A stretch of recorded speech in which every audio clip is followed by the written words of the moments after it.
Mic number 3 میں اگر کوئی سوال ہو تو کر سکتے ہیں. جی برادر.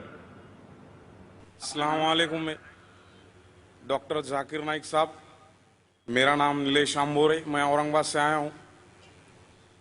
میرا سوال یہ ہے سر آپ سے, آپ جب کسی ہندو گیتا یا وید کا حوالہ دے کر اگر آپ کچھ بولتے ہیں یا قرآن سے وہ ملتا ہے تو کیا اس کے اوپر ہم عمل کر سکتے ہیں؟ بھائی صاحب کا سوال ہے کہ جب میں گیتا کا حوالہ دیتا ہوں, وید کا حوالہ دیتا ہوں, دوسرے مذہبی کتابوں کا حوالہ دیتا ہوں, جب وہ قرآن سے ملتی ہے تو کیا ہم اس کے اوپر عمل کر سکتے؟ قرآن کی بات یا وید کی بات کریں یا گیتا کی بات؟ گیتا یا وید کی. گیتا یا وید. تو اگر جو چیز وید اور گیتا میں لکھی ہے اور جو قرآن سے ملتی ہے, کیا ہم ان پہ عمل کر سکتے ہیں؟ میرا کہنا یہ ہے کہ قرآن کو کہا گیا فرقان. فرقان مطلب وہ چیز جو سچ اور جھوٹ کے بیچ میں جو ڈفرنس ہے اس کو پہچانتی ہے. فرقان یعنی فرق, حق اور باطل کے درمیان جو فرق ہے اس کو پہچانتی ہے قرآن. جس طریقے سے میں نے کہا کہ کئی پیغمبر آ چکے محمد صلی اللہ علیہ وسلم کے پہلے, اسی طریقے سے قرآن میں لکھا ہے سورہ رعد میں سورہ نمبر 13 آیت نمبر 38 میں کہ ہم نے ہر دور میں ایک کتاب نازل کی ہے. نام سے صرف 4 کتابوں کا ذکر ہے, توراہ, زبور, انجیل اور فرقان, قرآن. لیکن اس آیت کے مطابق کئی کتابیں نازل کی گئی ہے, ان کا نام سے ذکر نہیں قرآن مجید میں. لیکن جتنی بھی کتابیں قرآن مجید کے پہلے آئے وہ صرف ایک امت کے لیے تھی, ایک گروہ کے لیے تھی, اور وہ سارا پیغام محدود تھا ایک وقت کے لیے. اسی لیے اللہ سبحانہ و تعالیٰ نے, خدا نے یہ ساری کتابوں کو محفوظ رکھنے کے لیے صحیح نہیں سمجھا, کیونکہ یہ محدود تھی اس وقت کے لیے. اسی لیے یہ جتنی کتاب پہلے نازل ہوئی وہ محفوظ نہیں ہے, نہ اس کی ضرورت ہے.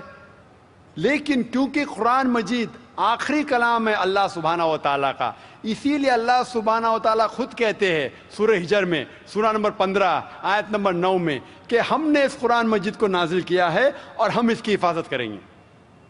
تو جتنے پہلے کتابیں آئے ان کے اندر ملاوٹ ہو چکی ہے. جس طریقے سے اللہ تعالیٰ فرماتے قرآن مجید نے سورہ بقرہ میں سورہ نمبر 2 آیت نمبر 79 میں فَوَيْلٌ لِّلَّذِينَ يَكْتُبُونَ الْكِتَابَ بِأَيْدِيهِمْ ثُمَّ يَقُولُونَ هَٰذَا مِنْ عِندِ اللَّهِ لِيَشْتَرُوا بِهِ ثَمَنًا قَلِيلًا فَوَيْلٌ لَّهُم مِّمَّا كَتَبَتْ أَيْدِيهِمْ وَوَيْلٌ لَّهُم مِّمَّا يَكْسِبُونَ. لعنت ہے ان لوگوں پہ جو لوگ کتاب اپنے ہاتھ سے لکھتے ہیں اور کہتے ہیں یہ خدا کی طرف سے ہے. لعنت ہے ان لوگوں پہ جو کماتے ہیں, لعنت ہے ان لوگوں پہ جو لکھتے ہیں. تو اس سے یہ ظاہر ہوتا ہے کہ جتنے پہلے کتابیں آئے ان میں ملاوٹ ہو چکی ہے. یہ قرآن آخری کلام ہے اور کوئی بھی چاہے تو اس کو تبدیل کر ہی نہیں سکتا. خدا خود, اللہ سبحانہ وتعالیٰ خود اس کی حفاظت کریں گے. اسی لیے آج جب میں مطالعہ کرتا ہوں قرآن اور دیگر مذہبی کتابوں کا, اگر یہ میچ ہوتا ہے, اگر یکساں ہے, جو چیز قرآن اور بھگوت گیتا میں یکساں ہے, مجھے کوئی بھی گلا شکوہ نہیں ہے ماننے کے لیے کہ یہ پورشن, یہ شلوک خدا کی طرف سے ہے. لیکن اگر قرآن سے نہیں ملتا ہے تو میں کہوں گا کہ ہو سکتا ہے, ہو سکتا نہیں. لیکن قرآن کے خلاف ہے تو میں کہہ سکتا ہوں کہ یہ خدا کا کلام ہے ہی نہیں. اسی لیے جو کلام قرآن سے ملتا ہے, چاہے وہ شلوک ہو یا منترا ہو, وید کا ہو, اپنشد کا ہو یا گیتا کا ہو, یا چاہے دھما پٹ کا ہو, اویستا کا ہو, دساتیر کا ہو, چاہے اولڈ ٹیسٹمنٹ کا ہو, نیو ٹیسٹمنٹ کا ہو, جو بھی چیز قرآن سے ملتی ہے ہم مسلمانوں کو کوئی گلا شکوہ نہیں ماننے کے لیے کہ یہ بھاگ خدا کی طرف سے ہے. اسی لیے میں یکسانیت کے بارے میں ذکر کرتا ہوں.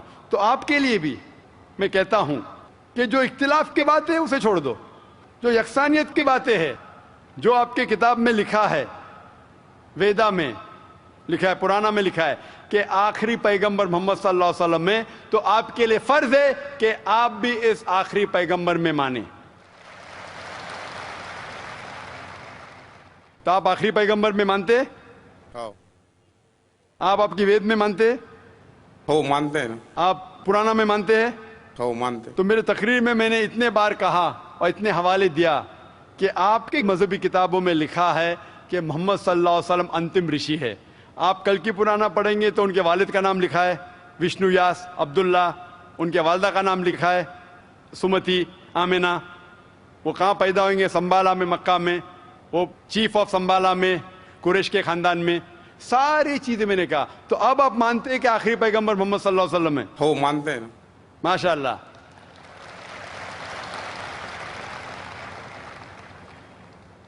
تو آپ مانتے ہیں کہ خدا ایک ہے؟ ہو بالکل. آپ مانتے ہیں خدا کی کوئی بھی پرتیما نہیں ہے بے شک. اور صرف خدا کی عبادت کرنا چاہیے؟ صحیح. تو آپ یہ مانتے ہیں کہ خدا ایک ہے اور محمد صلی اللہ علیہ وسلم آخری پیغمبر ہے؟ ہو. تو جو شخص اس بات کو مانتا ہے کہ خدا ایک ہے اور محمد صلی اللہ علیہ وسلم اس کے آخری پیغمبر ہے تو اسے ہم کہتے ہیں عربی میں مسلم. یعنی وہ شخص جو امن حاصل کرتا ہے اپنے خواہش اللہ کے احکامات کے مطابق. تو آپ مانتے اللہ ایک ہے اور محمد صلی اللہ علیہ وسلم آخری پیغمبر ہے؟ ہو مانتے. تو آپ چاہتے کہ اسلام قبول کرے؟ لا الہ الا اللہ محمد رسول اللہ. ماشاء اللہ، ماشاء اللہ، ماشاء اللہ، سبحان اللہ. آپ سے زبان سے کہہ دیے کہ اللہ ایک ہے، اس کے علاوہ کوئی معبود نہیں عبادت کے لائق، اور محمد صلی اللہ علیہ وسلم آخری پیغمبر، آپ مسلمان ہیں. جس طریقے سے آپ نے سوال کیا مجھے شک ہو رہا تھا کہ ماشاء اللہ آپ مومن ہیں، اور میں دعا کرتا ہوں اللہ سبحانہ تعالیٰ سے کہ آپ کو انشاءاللہ اس دنیا اور آخرت میں سفلتا دے.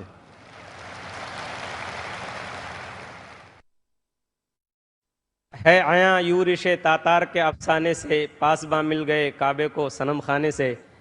خواتین میں اگر کوئی غیر مسلم خاتون ہو، کوئی غیر مسلم بہن ہو تو ان کو موقع دیا جائے.